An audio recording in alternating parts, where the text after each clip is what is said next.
Welcome back to my kitchen. I'm Dee, and today I'm making Caraway Rye Bread.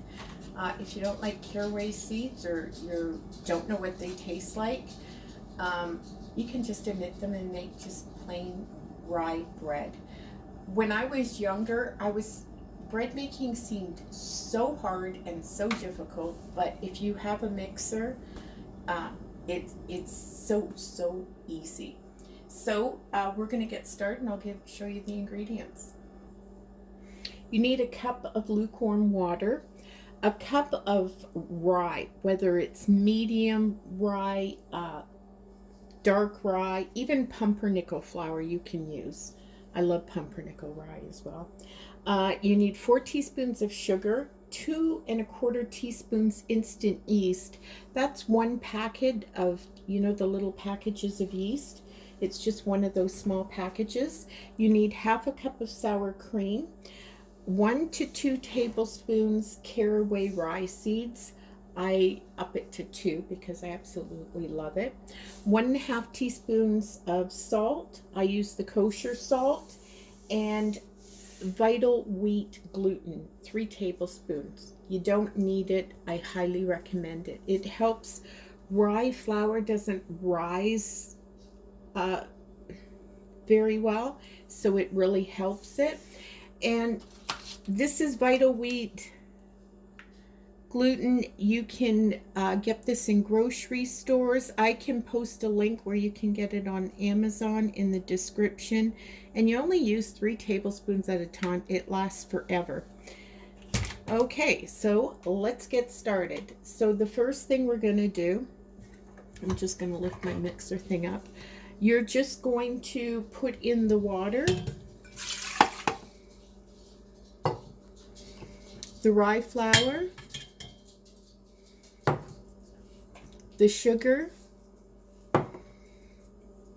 and the yeast, and you're just going to mix them up until they're combined.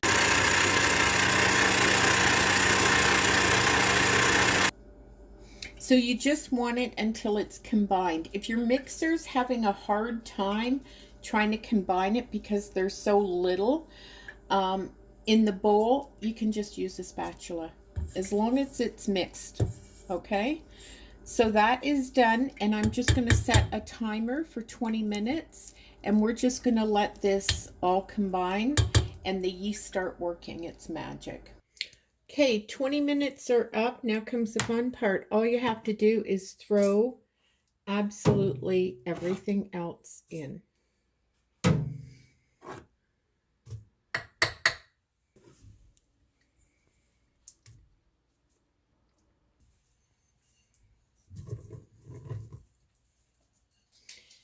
And now we're just going to let this,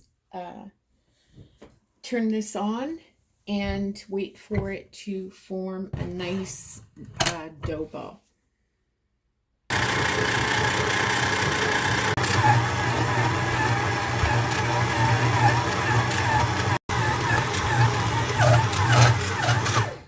Once it gets to the stage where it's all one ball in your mixer and there's nothing really on the bottom or the sides, I then let it go for an additional 5 minutes.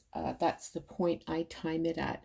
If at some point it starts to puddle, and by that I mean it seems to be a little puddle of dough in the bottom, and there's some on top just seem to be kneading, but there's a puddle on the bottom, just add a tablespoon of white flour at a time until that disappears and it becomes a ball that completely moves around again.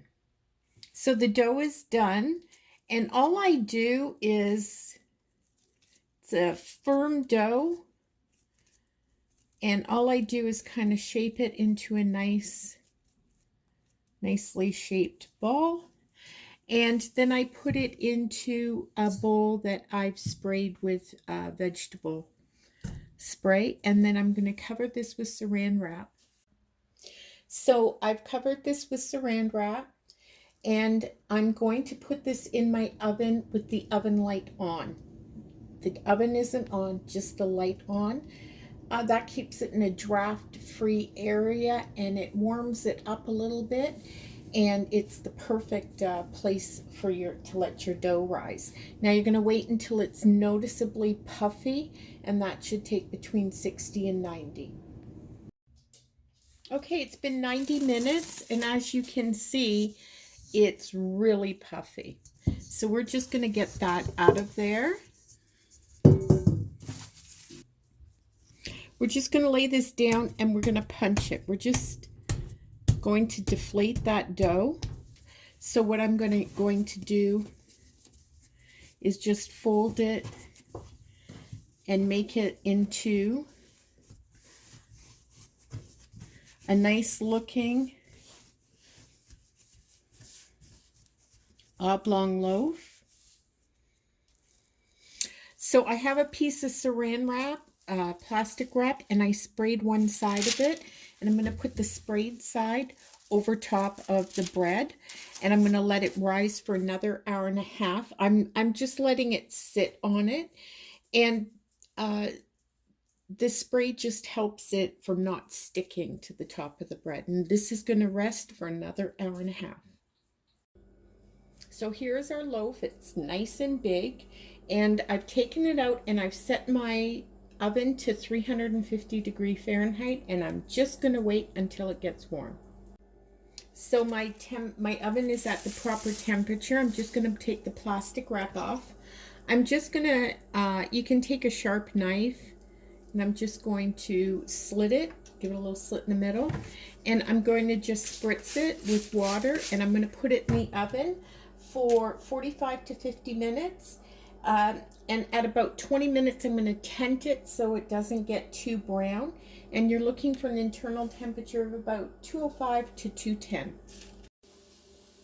So my bread is out of the oven. The last 5 minutes or so, when I'm checking on it, I usually remove the tent of tinfoil I made. Just if I want it a little more browned, and I think it's perfect. So now what I have is melted butter, and this is fresh out of the oven. It's still really hot, and I'm just going to cover the top of the bread with the melted butter. Okay, it's completely covered in butter on the top now, and we're going to let this sit for half an hour. Bread needs about half an hour before you cut it, and we'll show you what it looks like inside. So the bread is still slightly warm when you pick it up. I'm just gonna cut a piece off here so you can see how lovely it looks inside.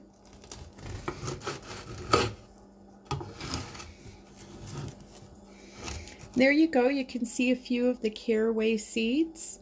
It just adds an incredible taste to it. It's perfect just with butter. You can make garlic bread out of it. Sandwiches are amazing. So give it a try. Thank you so much for watching. Don't forget to hit that notification bell if you want to be notified of all of our videos. And we also have a recipes playlist you can check out as well. Have a good night everyone.